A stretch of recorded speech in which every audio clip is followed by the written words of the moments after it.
At sa iba pang mga balita, binunyag ni Pangulong Rodrigo Duterte na maglalabas ito ng pangalawang listahan ng mga opisyal ng pamahalaan na muli sangkot sa ilegal na droga. Mula sa Maynila, may report si Rosalie Coz live. Rosalie. Magandang tanghali, Lakay. Binubuo ng mga kapitan ng barangay, pulis at mga prosecutor. Ito ang nilalaman ng pangalawang listahan ng mga opisyal ng pamahalaan na sangkot sa iligal na droga at balak ding isa publiko ni Pangulong Rodrigo Duterte. Sa isang ambush interview, sinabi ng Pangulo na kahit walang deklarasyon ng martial law, patuloy ang gagawing pagtatanggal ng mga tiwali at sangkot sa iligal na droga sa gobyerno.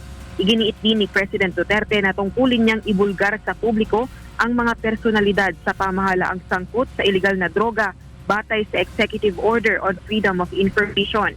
Sinabi pa ni President Duterte na plano niya ring sulatan ang Supreme Court bilang pagbibigay ng respeto sa kataas-taasang hukuman at sasabihin hindi accusatorial ang narco list, kundi bagkus ay katungkulan niyang sabihan ng publiko laban sa mga tiwaling opisyal ng pamahalaan na dahilan upang lumobo sa 600,000 ang mga gumagamit at nagtutulak ng illegal drugs sa bansa.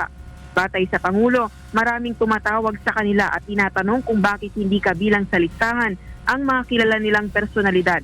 Subalit tugon nito, ihahabol nila ang marami pang ibang sangkot sa illegal drug trade. Nagbabala rin siya sa mga politikong sa pamamagitan ng illegal na droga ay kumukuha ng pondo. Maraming salamat, Rosalie Coz, nag-uulat mula sa Maynila.